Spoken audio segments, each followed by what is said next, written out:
Welcome to our channel. आज का topic है सिद्धियां और शक्तियां।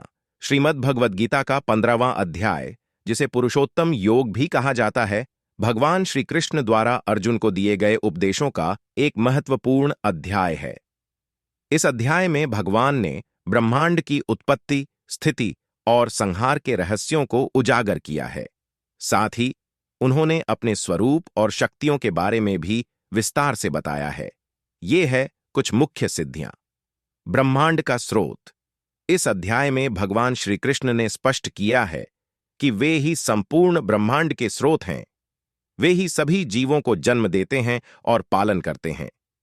सृष्टि, स्थिति और संहार। भगवान श्री कृष्ण ने बताया कि वे ही सृष्टि, स्थिति और संहार के कारण हैं, यानी वे ही संसार की रचना करते हैं, उसे बनाए रखते हैं और अंततः उसे नष्ट कर देते हैं। पुरुषोत्तम का स्वरूप। इस अध्याय में भगवान श्री कृष्ण ने अपने स्वरूप को पुरुषोत्तम के रूप में वर्णित किया है। पुरुषोत्तम का अर्थ है सर्वोत्तम पुरुष, यानी सर्वश्रेष्ठ पुरुष। ज्ञान का महत्व। भगवान श्री कृष्ण ने ज्ञान को मोक्ष का साधन बताया है।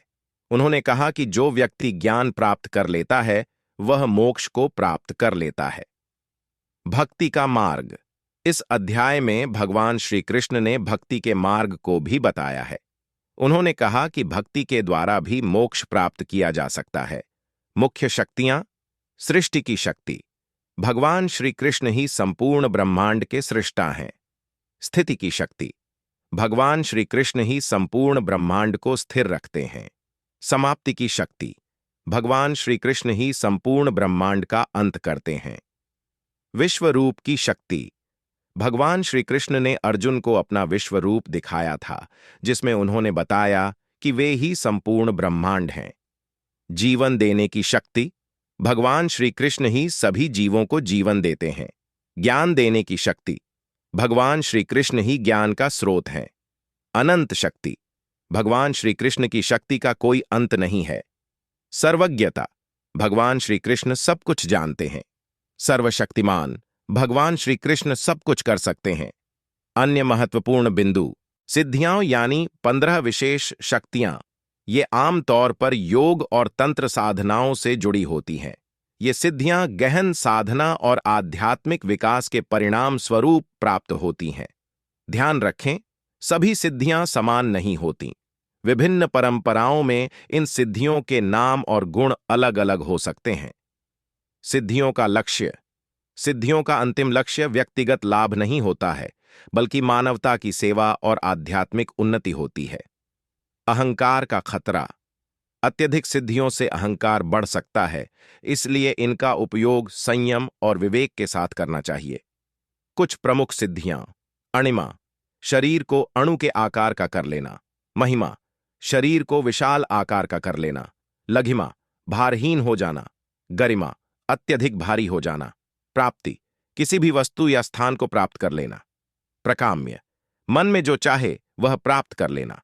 ईश्वरत्व, ईश्वर जैसी शक्तियां प्राप्त कर लेना। वशीकरण, किसी भी प्राणी या वस्तु को वश में कर लेना। आनंद, किसी भी परिस्थिति में शांत रहना। अपराजय, अजेय हो जाना। सर्वकाम, सभी इच्छाओं की पूर्ति। भुक्ति, सभी सुखों का भोग करना। इच्छा मृत्यु, जब चाहे मर जाना। दूरश्रवण, दूर की ध्वनि सुनना। दूरदर्शन, दूर की वस्तु देखना। इन सिद्धियों का महत्व। आध्यात्मिक विकास। ये सिद्धियां आध्यात्मिक विकास के उच्च स्तर को दर्शाती हैं। मानवता की सेवा, इनका उपयोग मानवता की सेवा के लिए किया जा सकता है। ब्रह्मांड की समझ, इन सिद्धियों से ब्रह्मांड की गहराई से समझ प्राप्त होती है। कैसे प्राप्त करें? कठोर साधना, नियमित योग, ध्यान और आध्यात्मिक अभ्यास। गुरु की कृपा, एक सच्चे गुरु का मार्गदर्शन अत्यंत महत्वपूर्ण है। नैतिक मूल्य, उच्च नैतिक मूल्यों का पालन करना। अहंकार का त्याग, सिद्धियों के लालच से बचना। ध्यान रखें, सिद्धियों का लक्ष्य नहीं बल्कि साधन होना चाहिए। सिद्धियों का उपयोग संयम और विवेक के साथ करना चाहिए। सच्चा आनंद आंतरिक शांति में है, न कि बाहरी शक्तियों में। अधिक जानकारी के लिए आप योग और तंत्र साहित्य का अध्ययन कर सकते हैं। इस अध्याय में भगवान श्री कृष्ण ने जीव और जगत के संबंध को भी स्पष्ट किया है। भगवान श्री कृष्ण ने बताया कि जीव आत्मा स्वरूप है और वह अमर है। भगवान श्री कृष्ण ने मोक्ष प्राप्त करने के लिए ज्ञान और भक्ति दोनों को ही महत्वपूर्ण बताया है। निष्कर्ष, श्रीमद् भगवद गीता का 15वां अध्याय भगवान श्री कृष्ण की महानता और उनके स्वरूप को दर्शाता है। यह अध्याय हमें जीवन के रहस्यों को समझने में मदद करता है और हमें मोक्ष प्राप्त करने का मार्ग दिखाता है।